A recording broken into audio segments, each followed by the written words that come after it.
Hola a todos, bienvenidos una vez más a nuestro podcast Forbes Startups. Ya hablamos sobre los inicios del ecosistema, cómo se fue construyendo, cómo se fue promoviendo, cómo inició. Y hoy nos toca hablar de una parte súper importante, para mí es como lo primordial, ellos me van a decir si es así, que es el financiamiento. Para eso, hoy nos acompaña Eduardo Pérez de Castro, él es co-founder de Upper.co, country manager de CryptoMarket también, Federico Iriberri, CEO de Brota e inversionista de startups, y Rodrigo Jackman, el CEO de Startups Latam. Yo les voy a empezar preguntando, ustedes con su experiencia tienen mucho tiempo acá en este ecosistema, ¿qué es lo que destaca como para el levantamiento de capital de un emprendedor? Pueden iniciar, puede ser libre, se pueden complementar. Y visto, tú decís, desde la mirada de la startup, ¿qué es lo que necesita destacar una startup? Exactamente. O sea, yo diría, después de como 15 años en el ecosistema, siempre diría que lo primero es el equipo emprendedor, ¿no? Y si hay un buen equipo emprendedor, talentoso, con un propósito común entre ellos, con una visión, creo que eso es lo más importante, porque hacer startup per se involucra mucha incertidumbre.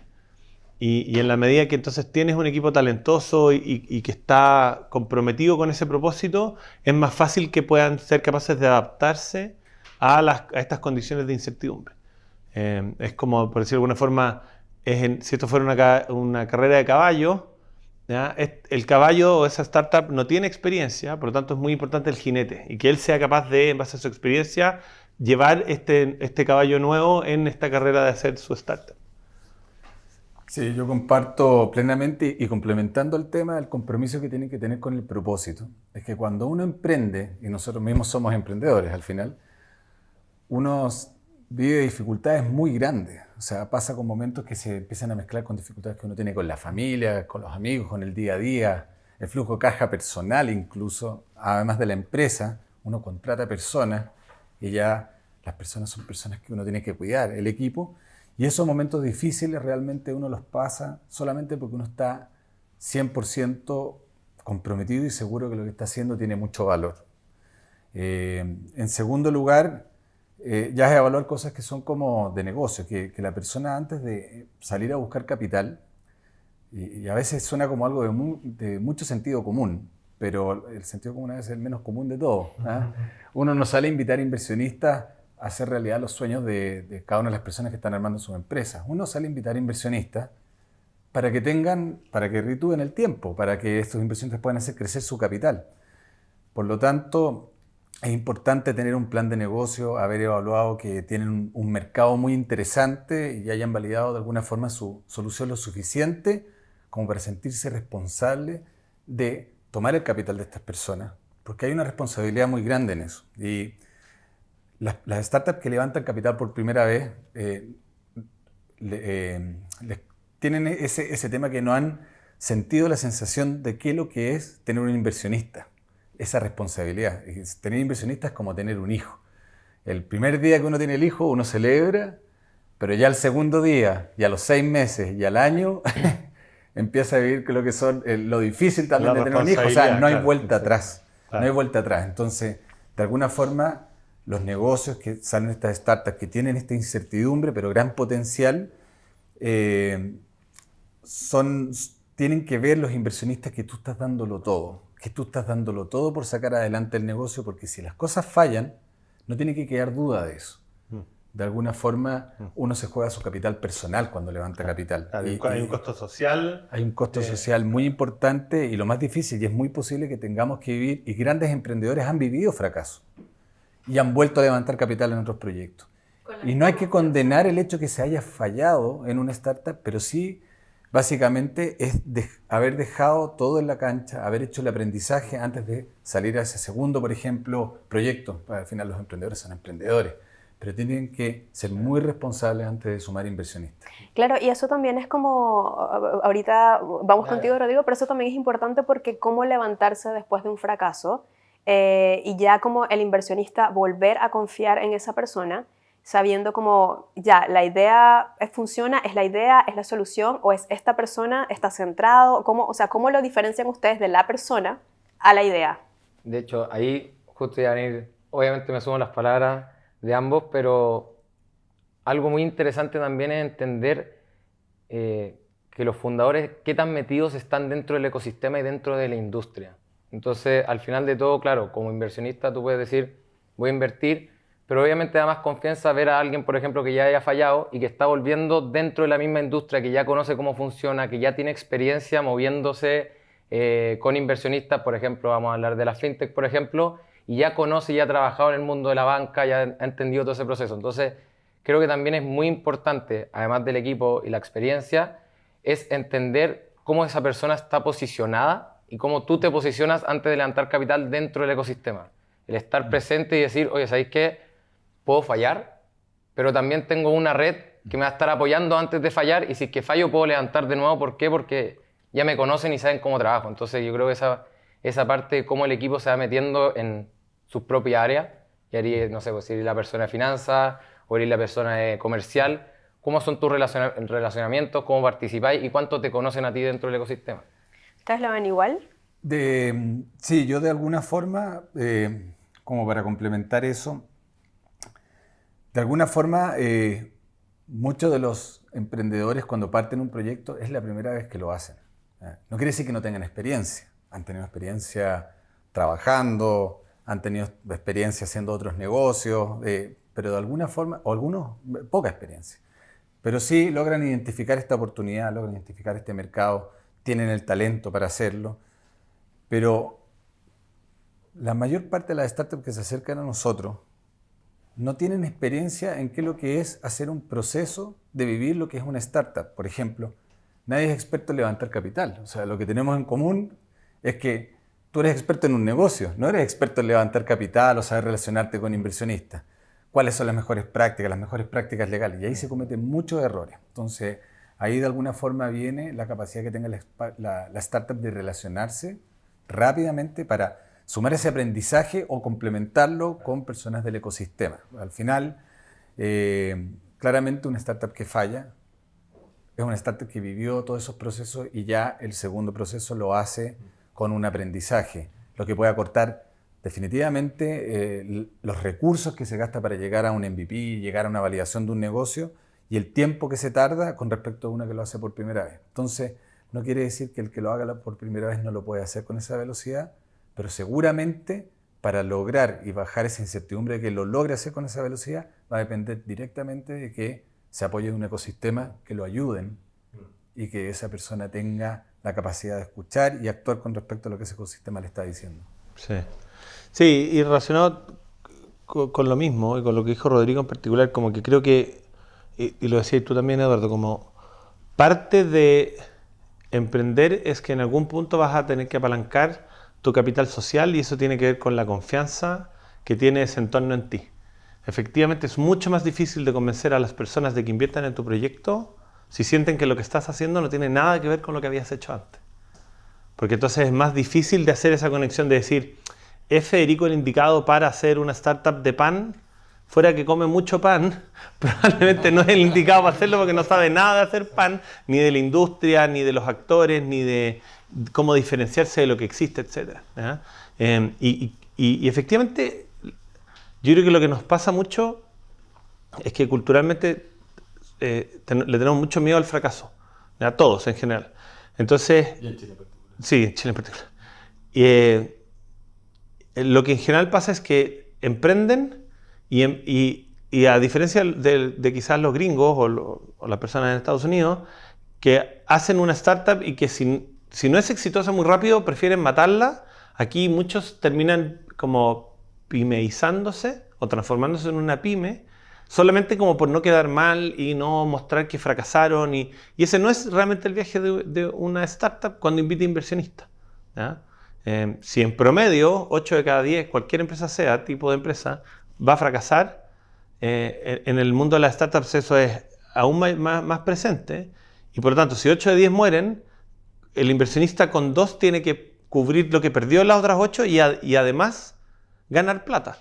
Entonces, tenemos que entender que si queremos invitar inversionistas, tenemos que hacerlo buscando multiplicarle la plata a él, ¿ya? Como decía Eduardo, si fracaso, dar la cara, contar, decir, oye, mira, en esto me gasté la plata, aquí estoy para dar la cara, esto es lo que aprendí y dar vuelta a la página y partir de nuevo algo y decir, oye, y de lo que aprendí creo que podría hacer estas otras cosas de nuevo, etcétera, y perder el miedo al fracaso siempre y cuando cuidemos mucho esa confianza del entorno de cada uno en el ecosistema, etcétera. Si al final una startup que haga mal las cosas o que estafe a la gente, etcétera, nos pega a todos, y esto es un ecosistema muy chiquitito. Claro, ¿no? Y es como súper intimidante ahora que me estás comentando eso, es como qué nivel de confianza tienes que tener como para asumir esa responsabilidad, ¿no? Porque igual es una responsabilidad. Y relacionado a eso, como que ¿en qué etapa de la startup generalmente los busca ustedes como para iniciar un levantamiento de capital? Bueno, a mí me pasa que, como no estoy en el mundo de las inversiones directamente, pero muchas startups me buscan para empezar sus procesos de levantamiento y empezar a hacerse conocidos en el ecosistema. Es bien interesante porque al final llegan de todas. Pero ellos empiezan a decir, ya, ok. De hecho, las que están partiendo dicen como quiero llegar rápido a los grandes, como frénate. Te tienen que dar a conocer, tenéis que entender lo que está pasando y quién te está buscando también, porque también hay que entender que muchos venture capital inversionistas no están en etapas de financiar en estos momentos y están en etapas de ellos mismos levantar capital. Entonces, al final llegan de todo tipo, pero creo que uno se da cuenta inmediatamente los que llevan un poco más de tiempo y están un poco, ya llevan 2 años o 1 año funcionando solo, qué es lo que quieren y el objetivo que quieren. Entonces ahí ya saben perfectamente, oye, me gustaría llegar a los inversionistas de Colombia, ponte tú. ¿Por qué? Porque Colombia ya conoce el ecosistema, etcétera. Yo creo que pasó más el año pasado, en verdad, este año ya menos, pero esa necesidad de partir y levantar capital desesperadamente ya está quedando muy atrás. Entonces yo creo que las startups que están levantando más capital, si me equivoco me corrigen, pero son las que ya llevan un par de años más consolidados, ya entienden más el mercado, ya conocen qué quieren y dónde quieren llegar. El objetivo para un founder cuando va al camino del levantamiento de capital debería ser como para reunir los dos elementos de lo que necesita para su negocio. Claramente todos queremos tener la mayor cantidad de capital posible, pero también de exposición hacia los inversionistas y de dilución, porque al final para un founder el mayor valor está en su equity, porque tiene confianza que se va a multiplicar. Por lo tanto, lo que nosotros recomendamos, y muchas veces llegan a startups a nosotros y como dices tú, en mentalidad del año pasado, quiero levantar un montón de plata, me dice, no, tú deberías levantar lo justo y necesario y exponerte lo mínimo a los inversionistas para llegar a un siguiente milestone o hito, un siguiente hito de valorización o de comprobación de tu negocio, de que tu tesis, que en este momento es una idea o tienes un concepto que validar, se pueda validar. Y de alguna forma ahí puede que pivotees y puede que tu discurso sea distinto. Y eso puede atraer a los mismos inversionistas y a otros. Pero uno debería levantar lo menos posible para llegar a ese hito, cosa de diluirse lo menos posible también y exponerse menos a los inversionistas. Y así tener una estrategia de levantamiento de capital. Y como tú dijiste, como quién se acerca a nosotros o cómo se deberían acercar las startups, de alguna forma hay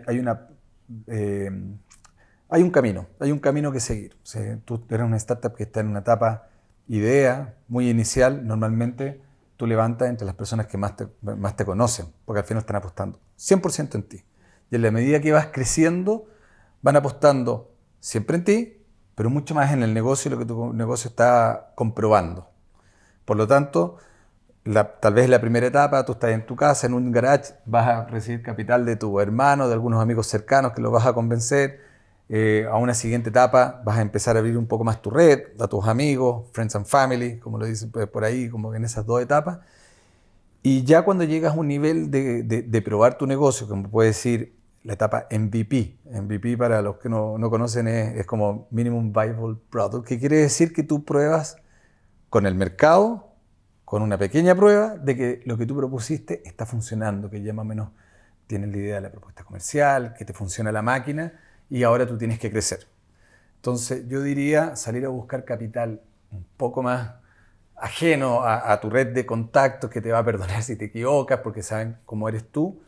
Ya debería ser desde una etapa temprana, pero posterior a un MVP. Y así hay varias etapas antes de llegar tal vez a una seriedad donde tú puedes fácilmente, y el camino correcto sería recibir capital de fondos de inversión, Serie A o de Venture Capital y otras cosas, y otras fuentes de capital como ese tipo. Ahora, en ese espacio está el Valle de la Muerte, básicamente. Ahí está el Valle de la Muerte, digamos, de saber pilotear esa etapa donde las fuentes de capital están un poco menos definidas y hay muchas interrogantes. Sí, para complementar a Eduardo, la etapa correcta, porque yo creo que más que hablar de cómo nos llegan a nosotros, y tiene razón ahí Rodrigo, todos como un papel en ayudar a financiarse a las startups, ¿ya? Es un juego de crear confianza, ¿ya? Como que la plata fluye en la medida que la persona te ve y dice como, esta persona no me va a claro, no sé si estafar, pero a desilusionar, ¿cachai? Y creo que Rodrigo hace una buena lectura. Hay muchas startups que ponen, como decimos en Chile, la carreta ante los bueyes y se salen a levantar capital y nadie los conoce, ¿ya? Y eso es muy difícil. En nuestra experiencia, aquellas startups que son muy conocidas levantan plata muchísimo más fácil que aquellas que nadie conoce y que son 3 personas en una pieza encerrado y como quizás tienen una súper buena solución, pero si nadie los conoce van a decir, chuta, ¿y qué es este proyecto? ¿Y de qué se trata? Versus algo que ya ha tenido medianamente exposición, que ha ido generando confianza, mostrando sus avances. Algo yo siempre le digo a los emprendedores, me dicen, oye, ¿cómo parto consiguiendo inversionista? Bueno, júntate a tomar café. Cuéntales a las personas en qué estás, no les pidas plata. Y después que le cuentes en qué estás, cuéntale un par de meses, semanas, etcétera, cómo ha ido evolucionando y eso solo va a generar confianza. Es como cualquier relación humana. Uno no va a la primera cita con la niña o el niño que le gusta con el anillo en el bolsillo, po. Si la probabilidad que te digan que no es muy cercana a cero. O sea, pero al principio, ¿quién va a querer casarse de entrada? ¿Te fijáis? Y entonces uno tiene que ir construyendo esas confianzas y eso es aparecer en los medios, tener buenos clientes que den una opinión sobre tu producto, validar, como decías tú, Eduardo, la propuesta de valor, poder decir, oye, mira, no solamente hago esto, sino que eso se traduce en que mi cliente tiene tal o cual beneficio. Y entonces le ayudas a las personas, a entender muy bien por qué vaya a ganar esa carrera en el largo plazo. ¿Cachai? ¿Y qué mercados y qué industrias están siendo como más atractivas como a la hora de invertir? ¿Qué es lo más sexy ahora que cuesta tanto invertir, no? Sí. A ver, en nuestra plataforma hay un foco particular hacia proyectos que tengan propósito, ¿ya? Y diría que nos sorprende cómo aquellas donde el propósito es evidentemente claro, se financia, diría yo, entre un 40 y un 50% más rápido que aquellos proyectos en que no es tan evidente ese propósito. Entonces yo diría que lo primero es que hay mucha gente con ganas de invertir en aquellos proyectos en que se conectan sus valores con lo que ese proyecto está haciendo. Como que nos cansamos de solo invertir en buenos negocios y nos importa mucho qué más aparte de plata se está generando, qué impacto positivo se está generando aparte de hacerme ganar plata. Y después efectivamente hay algunas industrias que han estado muy activas, no es el caso de nosotros, pero el mundo de las fintech mueve cerca del 50% o recibe cerca del 50% del venture capital en Chile y en Latinoamérica.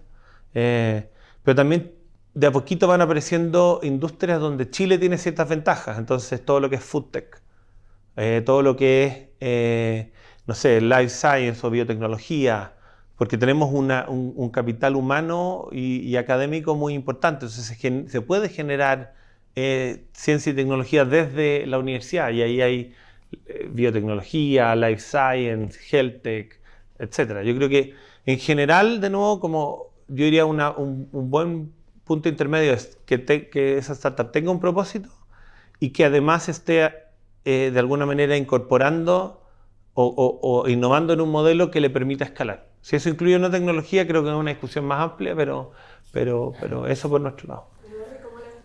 Yo estoy súper de acuerdo, más que hablar de las industrias, porque creo que vamos a decir lo mismo, pero quiero reforzar un tema que es desmitificar un poco qué es lo que significa, y ahí vamos a ir en particular a lo que nosotros desbloqueamos con nuestra solución de poder da la posibilidad a una startup que se pueda abrir a un mercado mayor de inversionistas, básicamente. Nuestra solución es, tú estás levantando capital, hoy día el acceso a capital en particular es súper limitado, a las fuentes de capital que tú puedes acceder son súper limitadas y puede ser muy costoso en términos de cómo te negocian, incluso la entrada.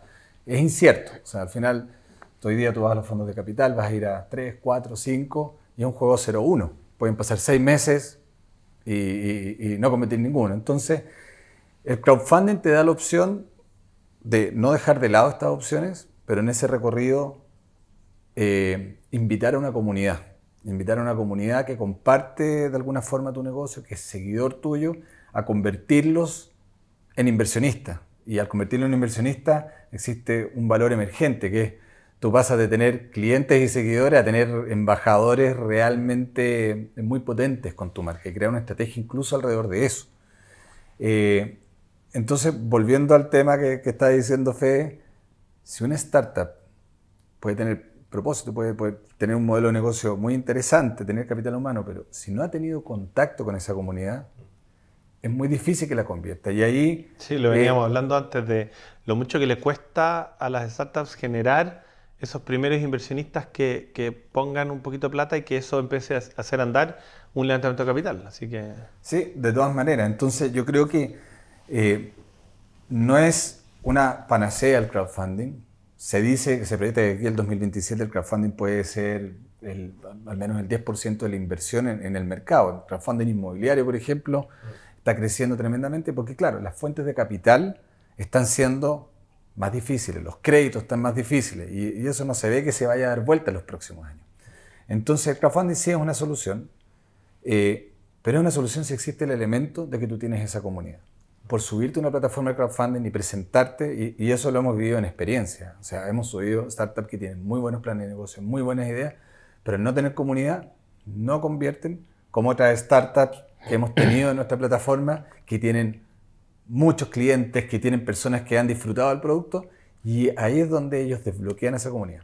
Ahora, esas comunidades pueden ser clientes y seguidores, como también una comunidad de estratégicos de la marca. Hay una oportunidad de tú poder sumar a tus colaboradores, a las personas con las que tú haces negocio también, de alguna forma hacer un crowdfunding, puede ser incluso un crowdfunding privado. De alguna forma. O sea, la idea es dar la solución, desbloquear esas barreras de hacer simple la inversión y de transformarnos en un cierto validador que le da cumplimiento a este levantamiento de capital. Y ahí es donde nosotros aportamos mucho valor, donde nosotros podemos ayudar a presentar las mejores prácticas de cómo se invierte, los contratos, cómo se deberían estructurar, porque esa experiencia no la tienen previamente, para que después tú puedas invitar a una persona que no sabe invertir y tenga la seguridad de que esta inversión está siendo hecha de la forma correcta. Y Rodrigo, te iba a preguntar, también para complementarlos a ellos, ¿qué pasa con estas soluciones más con propósito social que quizás no se ven tanto y que también son muy necesarias? Por ejemplo, cambio climático o, por ejemplo, una solución como Algramo. O sea, ¿qué pasa con esas startups también que hidrógeno verde, que Chile también tiene muy bien posicionado? De hecho, eso ya a decir antes. Me leíste la mente. Exactamente, leí la mente. La pregunta en un principio había sido qué industria y al final lo que nosotros podemos ver es cuántos venture capital y cuántos inversionistas y cuántos fondos se están abriendo de la cantidad de industrias. Y la verdad, las cleantech, cambio climático, energía renovable, son hoy día las que están más presentes en toda Latinoamérica. De hecho, están llegando varios fondos de Europa que son muy chicos, que están con harta plata, pero que tampoco normalmente, de hecho, lo que pasa es que estas startups también son muy técnicas muchas veces y les falta la parte más comercial, más darse a conocer y aparecer en el medio, entonces es muy difícil encontrarla. De hecho, acaba de haber una chilena que me van a matar porque lo subimos hace poco, pero acaban de levantar $30 millones, que para estos tiempos es bastante bueno, es una biotech. Entonces yo creo que por industria y lo que está pasando y también los corporate venture capital, los corporativos están buscando mucho la sustentabilidad, el tema de cómo vamos a mejorar los procesos internos. De hecho, ahí SQM acaba también de financiar una AgTech en agronomía que tiene que ver con los recursos del agua. Entonces también esa es una parte que ya llegó para quedarse. Yo creo que el año de esa par de industrias que están ahí dando vueltas y la otra, yo creo que aguantar un poquito hasta que... o ir al crowdfunding. Hay una experiencia que nosotros tuvimos muy interesante y que nosotros tenemos una tesis un poco diferente. Nosotros nos gusta dar soluciones para que algunos proyectos puedan levantar capital y no necesariamente son startups, pero sí desde el punto de vista del impacto. Nosotros nos tocó una experiencia de ayudar a un proyecto educacional en Matanzas, en Navidad, porque hay una necesidad de educación para que estas comunas que son hoy día solamente opción de segunda vivienda se transformen realmente hoy día con el home office en posibilidades de primera vivienda. El tope siempre es la educación. Y ellos de hecho armaron una estrategia para poder armar este colegio por medio de levantar en crowdfunding, pero están orientados en la comunidad de la zona. Si la inversión es un buen negocio, no es un buen negocio porque está estructurado de la forma de disminuir todo lo que es el lucro y todo eso. Lo que inviertes tú es realmente que ocurra este colegio en ese lugar. Entonces al final las soluciones que damos en este mundo fintech es poder habilitar y, como bien dices, este tipo de inversiones que no necesariamente tú esperas tener un rédito, sino que tener un impacto positivo, hoy día está siendo algo que está moviendo mucho la industria de la inversión y las decisiones de inversión. Bueno, chicos, vamos a parar la conversación unos minutos aquí, vamos a una pausa y ya regresamos con nuestro podcast.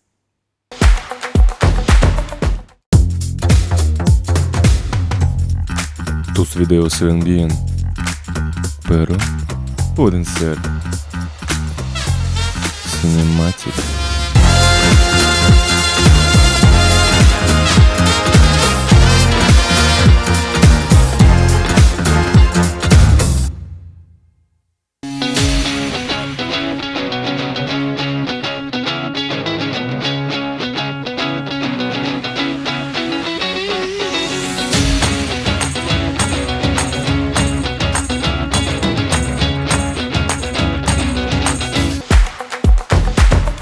Bueno, regresamos a Forbes Startups. Estábamos hablando en la pausa, aprendiendo un poco del mundo de las inversiones, que no tenía mucha idea. Y ahora les quiero como plantear una pregunta con base en lo que está pasando con la crisis de startups que hay y la crisis de inversión. Sabemos que, bueno, lo que pasó con el Silicon Valley Bank, lo que está pasando con bancos en todo el mundo, y ahora el capital es muy acotado. Sin embargo, por ejemplo, yo entrevisté a 3 emprendedores, a 3 fundadores de startups que se vieron afectados y ellos tenían como mucho miedo. Bueno, me dijeron así como que no, va a quedar la escoba, no va a haber inversión, vamos a atravesar una crisis. Tenían una visión como muy pesimista. Incluso uno de ellos me dijo, oye, ¿cómo se portaron los Venture Capital con el banco, que al final era un banco muy amigable con las startups? Y yo creo que le hicieron como un espaldarazo y esto puede como igual repercutir sobre nosotros. Ahora, entrevisté a gente del Venture Capital, inversionistas, y ellos me dijeron todo lo contrario. O sea, como que no, pudo pasar, esto es normal, nosotros vamos a seguir invirtiendo, no va a haber crisis como tal. ¿Cómo lo ven ustedes como en esas visiones? Voy con un comentario. Hay que separar dos cosas. Lo que pasó con Silicon Valley Bank, que es un tema más institucional del ambiente de startup localizado allá, con lo que es el ambiente de proyectos que están saliendo con potencial. Yo creo que tanto en las crisis como en los momentos buenos, siempre hay buenas ideas, buenas soluciones, buenos negocios, por lo tanto nunca vamos a llegar a un momento donde puede ser una muy mala decisión invertir. Al contrario, invertir es la forma que tú proteges tu patrimonio. Ahora, ¿qué es lo que pasó antes de lo de Silicon Valley Bank? Cuando se produjo la crisis, de hecho, ya después de todo lo que hemos vivido, la pandemia, todo eso, después la guerra, es que hubo un golpe muy fuerte en el mercado arriba, digamos, porque las inversiones más líquidas de los mercados públicos, cuando hay crisis, son las primeras que se mueven. Y con eso se vieron afectadas las valorizaciones, muy fuertes las valorizaciones, los múltiplos con respecto al negocio que tenían de startups arriba. Y si una startup que está en público baja mucho su valorización, el negocio para el que está en la etapa anterior, para que haga un buen negocio ese venture capital en la etapa siguiente, claramente se produce un gap. Entonces tiene que invertir a un valor mucho menor y tiene que ponerse mucho más ácido para no perder el capital. Entonces empieza a haber una suerte de cascada, digamos, en las valorizaciones. Y sí, efectivamente, ha pasado en esta etapa de que hay hay una visión mucho más conservadora de invertir y a las valorizaciones que se están invirtiendo y a la acidez que se están poniendo a los proyectos para invertir, que de alguna forma es un movimiento del mercado que va a ser es sano al final, porque hubo un boom de estar invirtiendo en todas las cosas, como lo hubo en el .com, de estar invirtiendo en proyectos porque estaban en una industria y no porque se haya validado sus negocios. Ahora, cuando hablamos con startups que tienen potencial, creo que siempre van a tener un espacio en el ecosistema para levantar capital. Sí, plata hay gente dedicándose a eso. Hay plata hay, y Sí, de hecho los venture capital y fondos tienen capitales sí. y están viendo esto una oportunidad para tomar más oportunidades, muchas veces a mejores valorizaciones que lo que conseguían hace tal vez un año atrás. Sí, sí. Yo en esa línea tiendo a tener una visión bien positiva, ¿eh? Como, de hecho, le fuimos a presentar al directorio en enero y le dijimos, mira, vamos a duplicar el capital colocado este año. Y solo se rieron en nuestras caras. Dijeron, no estáis locos si a la economía le va a ir mal y todo dice que va para abajo. Pucha, digo, si nosotros los que ayudamos a las startups a financiarse no tenemos al menos una visión media positiva respecto de qué es lo que va a pasar, entonces mejor cerremos la cortina por fuera y paramos el negocio. O sea, tiendo a pensar, como dice Eduardo, que no hay buen minuto para las startups. Las startups nacen y son medias contracíclicas y hay buenas startups que nacen en crisis y hay buenas startups que nacen en buenos minutos. Creo que siempre un buen emprendedor es capaz de detectar una oportunidad en ese momento y en la medida que tenga un buen negocio, con lo que hablamos antes, con un buen equipo, un propósito, resolviendo un problema, etcétera, etcétera, plata va a haber, ¿no? Efectivamente, en estos periodos donde hay como más susceptibilidad respecto al tema, probablemente el que tiene mucha liquidez es el que va a ganar la carrera de poder invertir, como decís tú, más barato, porque han ido bajando las valorizaciones, o va a poder invertir en más startups porque es como el más arriesgado. Plata va a haber, ¿ya? Yo tiendo a tener una visión más positiva y la invitación es a todo el mundo a que no deje de mirar esto. El año pasado, por ejemplo, algo súper loco es que el ecosistema Venture Capital chileno recibió un 50% menos de inversión de riesgo respecto al 2021. Y nosotros crecimos un 40% respecto al 2021. ¿Ya? Pasamos de 6.000 millones colocados a 8.200 millones. Entonces, y eso es porque la gente común y corriente de a pie no tiene otro resguardo y quiere también apostar por estas cosas con propósito, tecnología, innovación, etcétera, ¿cachai? Yo creo que es un súper buen punto que está en línea justo con lo último que dijiste. Hoy día muchas crisis generan más oportunidades incluso. Y startups de muy buena calidad, con muy buenos planes de negocio, antes tenían básicamente una ruta muy asegurada con el mundo de los venture capital y de los fondos. Por lo tanto, cuando tú les decías, oye, invítame a invertir, incluso dentro de sus amigos, hasta ir a un crowdfunding, ellos te decían que no. En cambio, hoy día, limitándose de capital, las opciones que le puede dar el crowdfunding, porque ellos siguen necesitando capital para hacer crecer sus negocios, han estado, de hecho, ampliando sus redes de inversión. Y de hecho, el equity crowdfunding, que es lo que nosotros hacemos, digamos, en el mundo, en todo este año pasado con las crisis, ha sido lo único que se ha visto como no afectado por todo esto, porque al contrario, lo que ha habido es una migración del origen de capital de muy buenos proyectos que se han dado vuelta a las comunidades porque han tenido un potencial de hacerlo. Entonces, eso quiere decir que se le está abriendo la oportunidad a personas como las que pueden estar escuchando esta entrevista a mirar con mucho ojo porque están saliendo muy buenos proyectos y que esta vez están dando esta oportunidad de participar en las etapas. Eso iba a decir igual, Rodrigo, no sé si tenéis algo que agregar. Pero, por ejemplo, yo veía desde mi punto de periodista, igual conversando con gente como ustedes, pero lo veía como un mundo muy elitesco, el mundo de la inversión. O sea, un mundo como muy inaccesible quizás a las personas que están como fuera de esto. Y ahora ustedes están diciendo algo también, lo que estábamos hablando en la pausa, de, no sé, invertir 500 lucas. Alguien que quizás no tiene un background así como no tengo tanto ahorro, no sé, quizás tiene $5.000 de ahorro y quieres invertir $500 en tal. O sea, ¿cómo lo ves tú también en ese Hay varias cosas. No solamente el mundo de la inversión, esta opinión mía, pero yo creo que el mundo del emprendimiento y la startup es bien elitista en Latinoamérica.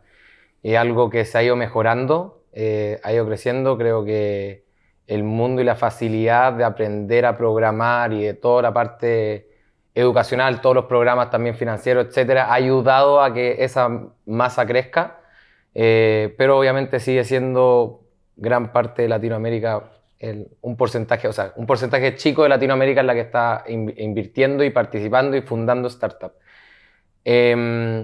Así que yo creo que eso es uno de los puntos a mejorar en Latinoamérica con respecto a eso y con respecto al momento startup de lo que está pasando. Tenemos la visión también varios de que al ser todo cíclico y todo vuelve a pasar y va a levantar de nuevo, si tú veis más o menos en qué etapa está el ecosistema startup de Latinoamérica, estamos en la primera generación. O sea, ver a Rappi, ver a Betterfly, ver a Notco, que partieron en el 2014, ellos son la primera generación y fueron los que están ahí en la primera crisis también un poco, liderando un poco para dónde vamos a ir todos nosotros. ¿Por qué? Porque fueron los primeros. O sea, ellos partieron sin venture capital en Latinoamérica, ellos partieron sin redes de contacto. Hay 2 o 3 por país que están ahí. O sea, Mercado Libre yo creo que es la única que con Despegar que se fueron para otro lado, a otras ligas, pero ellos son la primera generación, están aguantando esta crisis, están también ayudando también a decir, ojo que en Latinoamérica igual aguantamos bien y podemos funcionar. Y nosotros estamos viviendo recién la primera crisis para después llegar y ser la segunda generación para empezar a armar todo para abajo también. O sea, hay que entender que la falla de las primeras startups va a pasar. De hecho, hace un tiempo ya están saliendo muchas las noticias de los grandes despidos en el mundo. Había pasado un poco en distintos unicornios y empresas grandes de Latinoamérica y como que todos apuntan con el dedo y dicen, ojo, está pasando en el mundo también. Acá no apuntemos con el dedo, esto es todo un ecosistema que tiene que ir creciendo. Entonces, ese tema de como decir, ¿sabéis que las startups van a frenar por 2 años porque no va a haber capital?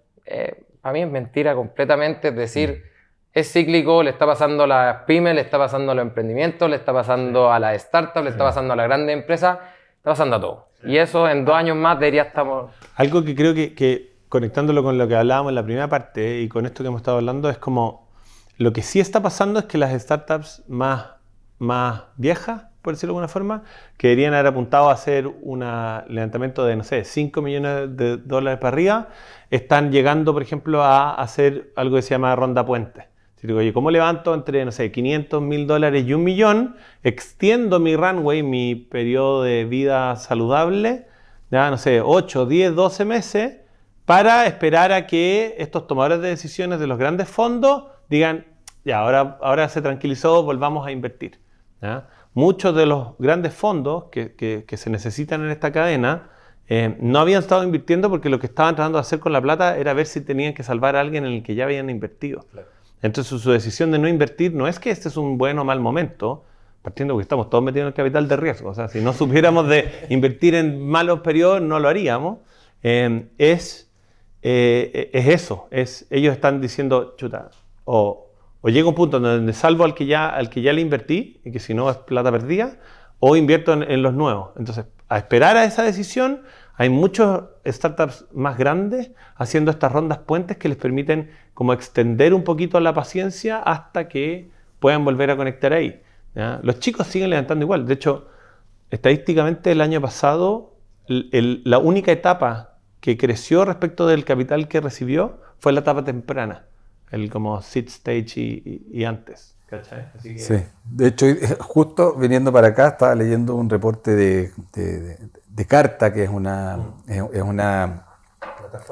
plataforma que hace Captable Manager, que recibe información de muchas startups en distintas etapas, sabe sus valorizaciones, cuánto están recibiendo inversión, etc. Y en agregando los datos, el tema de la inversión y las valorizaciones también, que es cómo se han visto golpeadas las etapas más tardías por esa cadena que venía hablando, se han visto más golpeadas en las etapas más maduras, pero no tanto en las etapas seed. Incluso ha habido un aumento, porque tal vez había un filtro de los buenos proyectos en la seed, pero sí han logrado mantener sus valorizaciones en etapas tempranas, porque están en una etapa donde realmente tienen toda la oportunidad por delante.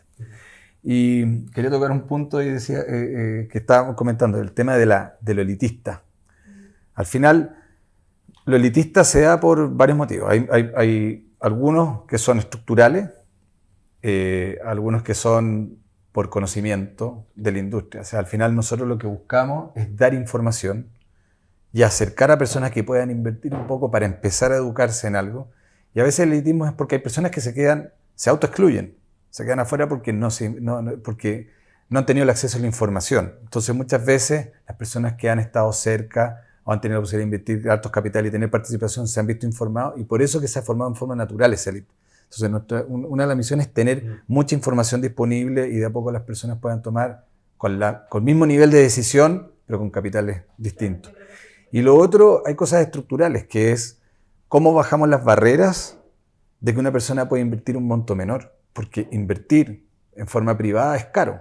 O sea, tú para invertir en una empresa en forma tradicional, tienes que tener abogados, tienes que tener contadores, tienes que tener conocimiento para hacer un due diligence de la empresa, uno a uno en cada inversión. O sea, si tú inviertes 500 lucas, te vas a gastar más plata El equipo, en claro. todo lo que tienes que hacer para poner esa ficha. Y lo mismo también la startup. El tiempo, invertir, la energía, la pérdida de foco del negocio, puede ser mucho mayor que el capital que recibes. A veces no tienes opción, pero puede ser mucho más alto. Y al haber en el ecosistema instituciones como las que nosotros estamos armando, por el lado de la información y por el lado de descentralizar todos esos costos de esos proyectos a una cosa centralizada donde nosotros podamos dar cumplimiento que evite que esa persona que invierte tenga que incurrir en todos esos costos, es lo que permita que se baje la barrera y permita que alguien pueda invertir menos y sea eficiente y sea un costo conocido. Y al invertir, ellos se van a educar y van a empezar a participar. Entonces, de alguna forma, hay un loop positivo que va generando una industria. Y hablando del hito de los exit también, ayer estuvimos con uno de los que hizo éxito en Chile y mencionó así como súper importante el papel de Brota para hacer el exit, porque lo hizo en 3 años. Yo sé quién es. Claro, entonces estábamos hablando de eso, que igual para hacer, o por lo menos en Chile, es muy difícil, ¿no? Si ese es tu propósito, si ese es tu propósito desde el inicio, hacer un exit. Sí. Conozco a 2 solamente en Chile. Claro. ¿Cómo lo ven ustedes y el papel de ustedes como en esa...? O sea, el papel que jugamos nosotros, diría yo que está en la mitad. Nosotros somos más bien un actor que les permite financiarse y seguir creciendo como decías tú, Eduardo, en estos hitos, ¿ya? Yo siempre cuento esto como un ejemplo, pero hacer startup es como querer correr la maratón de Nueva York. Para llegar ahí, primero hay que partir corriendo 10 vueltas a la manzana de tu casa, después los 10 kilómetros de tu comuna, los 42 kilómetros de Santiago, y así uno va corriendo etapas y va entrenándose para ese camino, ¿ya? Yo creo que se va a empezar a ver más, ¿ya? Por ejemplo, antes de Startup Chile, la visión del emprendedor chileno era ¿cómo hago esto para que esté en todo Chile? Y se creó Startup Chile y empezaron a llegar extranjeros a mostrarnos que ellos tenían ganas de comerse el mundo y empezamos a decir, chuta, es bien chiquitito mi sueño y puedo hacerlo mucho más grande, ¿ya? Entonces, como dice Amar Rodrigo, estos exit es normal que sean pocos, porque son la primera generación. En la medida que esos fundadores funden nuevas empresas o que los empleados de esas startups que hicieron exit, que se vieron retribuidos porque tenían participación o porque aprendieron cómo era el camino, hagan nuevas startups, esto se debería solo multiplicar. Pero igual los que hicieron exit no son como esa generación, o sea, sí son primera generación, pero no son tipo Rappi, no son tipo, no sé, Betterfly, no son Notco, son como muchos más, claro. Antes de seguir creciendo. Claro, son distintas formas de seguir creciendo. En el caso de Pago Fácil, Cristian dijo, hasta aquí llego yo porque yo no soy no tengo el equipo y no tengo los conocimientos y no estoy lo suficientemente preparado para yo hacer esto mucho más grande. Entonces es 1000 veces mejor que tome esto que ya cree alguien y que lo multiplique mucho más. Y él dijo, creo que este es un buen minuto para vender, ¿ya? O no quiero también, que es una decisión del founder. Claro. Me gusta esta primera etapa, no me gusta. Claro, correcto.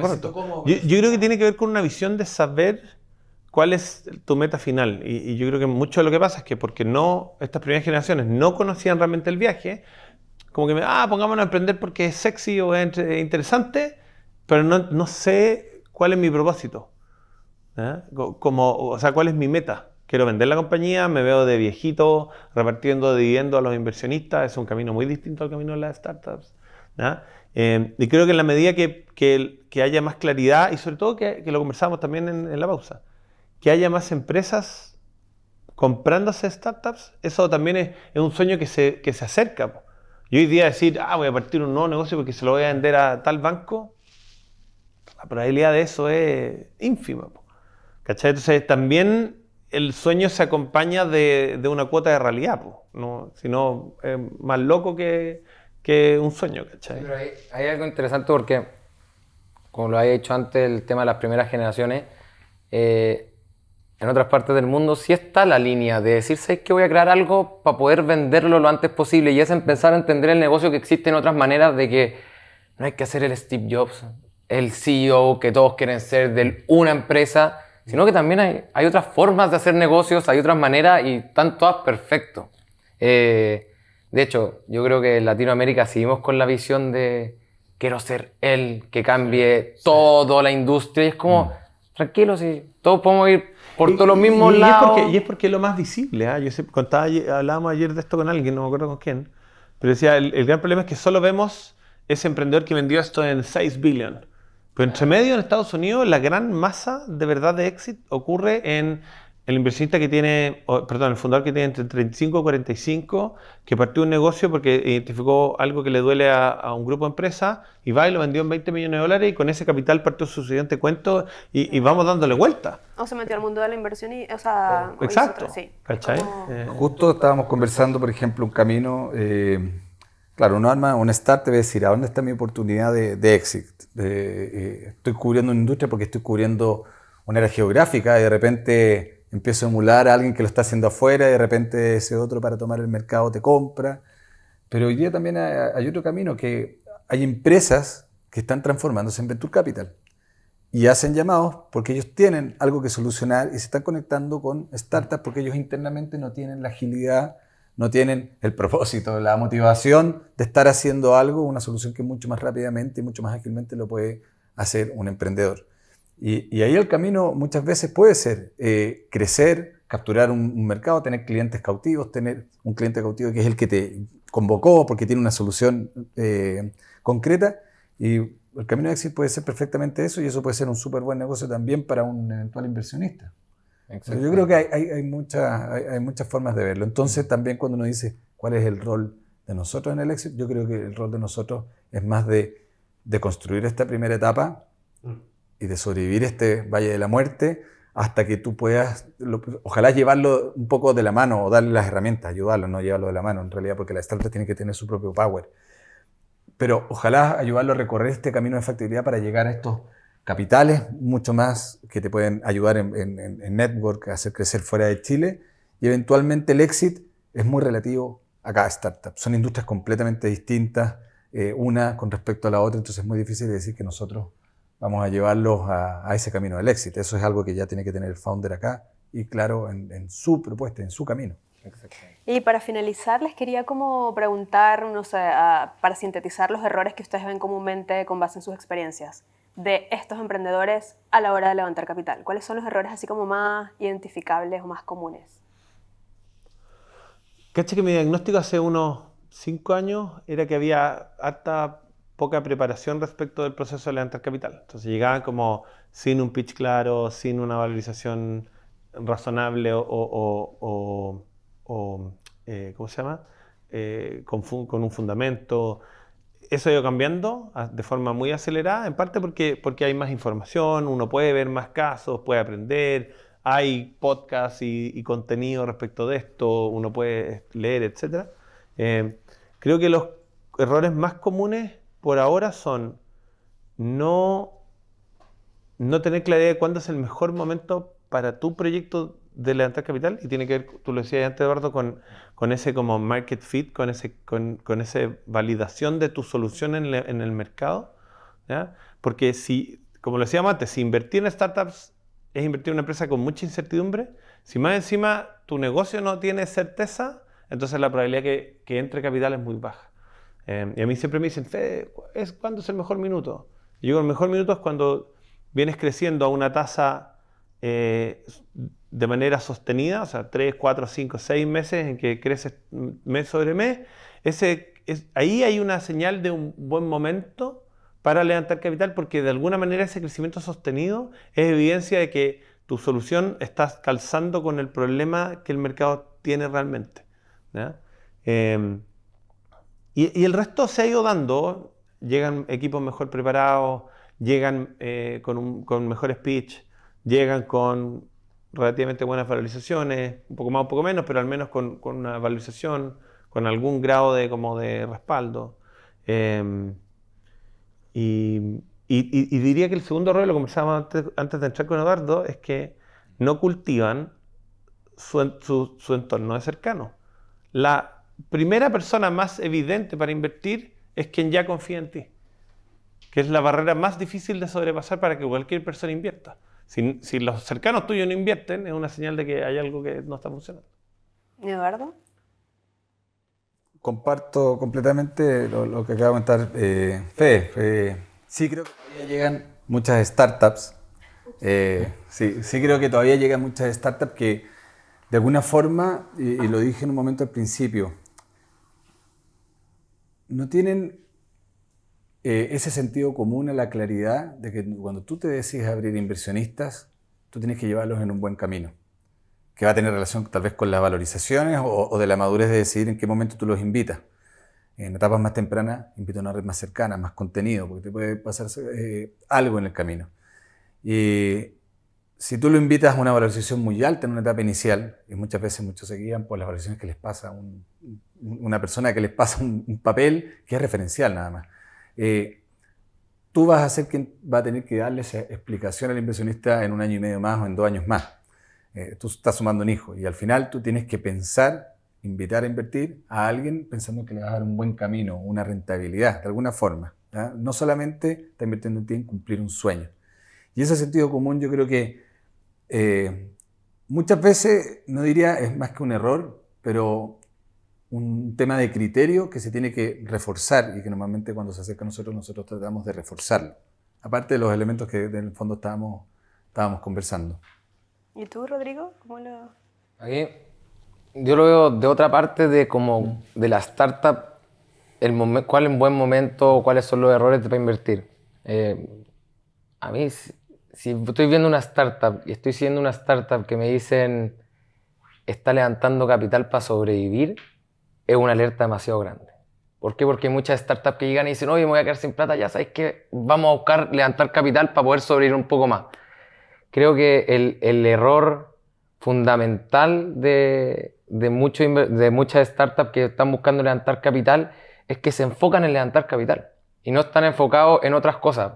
Entonces, por ejemplo, son errores que se van arrastrando. Entonces yo digo, ya, voy a levantar capital, ya, para levantar capital tengo que crecer. Para tener que crecer voy a tener que contratar gente. Entonces contrato gente antes de levantar capital para poder levantar capital. Y una rueda que de repente te va a empezar a quedar sin plata. ¿Por qué? Porque le estáis pagando el sueldo a las personas. Entonces empecé a hacer una rueda de decir, ya, crezco para levantar capital o viceversa. Entonces ahí hay un juego que la startup, más que cuál es el error al momento de ir a levantar capital, yo creo que los errores se cometen un poquito más atrás, armando los equipos para ir armando todo este storytelling para ir a levantar capital. O sea, si tenéis una empresa que se está quedando sin mucha plata y tenéis que ir a contratar a un desarrollador, ponte tú, para poder crecer en otro país, y contratando a ese desarrollador va a ir a levantar capital, tenéis tiempo limitado de cuándo se te acaba la plata, cuánto tiempo tenéis que levantar capital, entonces tenéis que, mi percepción es ojalá estar lo más cómodo posible y ir a buscar levantar capital. Como ejemplo chileno yo creo que es Book, que Book fue a levantar capital tranquilo y dijo, ¿sabéis qué? Voy a levantar capital ahora porque ahora sí necesito crecer y contratar a mucha gente, así que todo este capital va a ir a contratar gente. Yo creo que es un buen punto. Y hay un dicho que dice, always be raising. O sea, tú estás levantando capital siempre. No quiere decir que lo estés ejecutando siempre, pero tú siempre estás levantando capital en el sentido de que siempre estás alimentando, estás pensando tu negocio para que sea atractivo para un inversionista, estás teniendo esas redes de contacto, conversación, cosa que en el momento que levantas capital lo ejecutas. Ese es el momento que lo ejecutas. O sea, pero tú siempre estás te levantando estás capital de alguna forma siempre, Sí. estás anticipándote a tu levantamiento de capital para tener el espacio para hacerlo en forma cómoda y tener a esos inversionistas listos cuando tú realmente lo necesitas, ojalá no tan inmediatamente. Exactamente, o sea, Que también efectivamente es un gran error el hecho de que muchos se ven tan metidos en el negocio que no anticipan los levantamientos. Exacto, o sea, tienes que pensar que vender y tener un nuevo cliente es levantar capital. ¿Por qué? Porque ya lo metí a tu deck y ya entendí eso. Entonces, de repente, más que ir a levantar capital, ármate abajito, empieza a armar todo pensando en lo que tú estás diciendo, que ¿sabes qué? Estamos siempre levantando capital y hay que tener la oreja ahí, pero enfócate acá, en lo que estamos haciendo, en seguir tú creciendo, que la plata va a llegar si lo hiciste bien. Chicos, lamentablemente llegamos al final. Sé que se están como... Sí, si quieres seguir conversando. A mí me prometieron un baile al final. Federico prometió un baile, yo no sé. Federico. Para otra instancia, podemos crear un podcast de... Bueno, muchas gracias. En tu TikTok, Pero claro. en otra instancia, si hubiese sido más tarde, Con trago. hago un breakdance allá. Muchas gracias por acompañarnos. De verdad, muy valiosa la información. Estuvo muy enriquecedor el capítulo. Y bueno, a todos los que nos acompañaron en este capítulo, agradecerles e invitarlos a que se suscriban a nuestro newsletter, donde semana a semana les van a estar llegando tips para los siguientes capítulos. Muchas gracias.